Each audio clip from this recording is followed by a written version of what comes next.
I think there is one truth. It's spoken in many different ways, different religious philosophies, spiritual philosophies, some of them more doctrinaire, some of them secular. I'm a student of A Course in Miracles. It doesn't have a monopoly on truth. No system has a monopoly.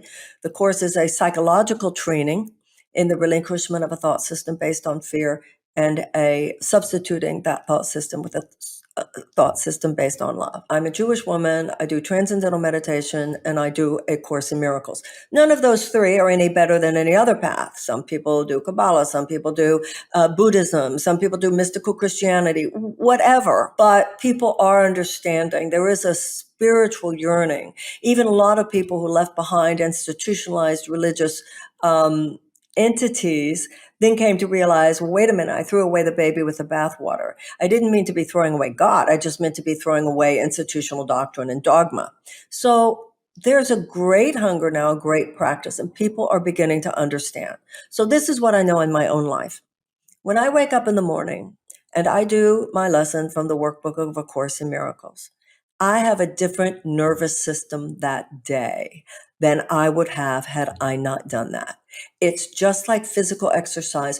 Just like with physical exercise, you're honing your physical muscles so you can move through the world most powerfully. With spiritual exercise, you're honing your attitudinal muscles in order to achieve the capacity to be still and non-reactive. There is an internal guidance system within all of us, that small, still voice of God, of love, of whatever. But the ego speaks loudest. The ego speaks first. The voices of fear dominate the world and dominate popular culture and dominate social media. In the Course in Miracles, it says, if you will even take 5 minutes in the morning with spirit as you understand spirit, this will be in charge of your thought forms throughout the day. Blaise Pascal, the late French philosopher, said, every problem in the world derives from man's inability to sit quietly in a room alone. If I have done my exercises in the morning, also you blast with love wherever you're going before you get there. If you're doing a podcast, blast that podcast host with love before you get online. Because what that's doing is saying, I am programming my subconscious mind to meet him at the place where we are one. You learn these tools before you walk into the room, before you walk into the date, before you walk into the business meeting. Blast everybody there with love before you go in.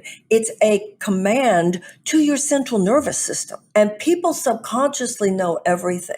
People feel the energy that you bring with you into any situation. So these are the kinds of tools that are mainstreamed now. You know, if somebody's listening right now, some people are listening right now and going, yeah, I'm doing that every day, and she's right, it really makes a difference. Some people are saying, yeah, she's right, I've tried that some, and I really should do it more often because when I do it, it works. Some people might be saying, I'm open to that, but I don't know where to begin. And to that person, I say, just say that in your heart, and books will literally fall at your feet over the next few days. There are so many books. There are so many classes. There are so many ways now to find your way in to that deeper inquiry of how to bring love and spirit and a higher power into your life at a deeper level. It's really very simple. Life is complicated. Truth is very simple. Do you bless the person you're thinking about and being with right now? Are you blessing them or are you blaming them? Are you judging them or are you being a space where they themselves might show up more fully? Are you bringing negativity and selfishness and self-reference and victimization into the field of whatever encounter you're in?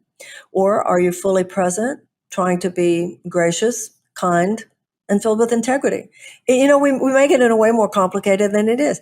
Which you? It's like you were saying, when we're snarky on the internet. Well, we downloaded snark, but that's not who we are. And who we really are wasn't uncreated in that moment. And we can train ourselves to download more and more often so that it becomes the rule rather than the exception, the person that we want to be in this world, because we know that that's the way to create a life that works. Do you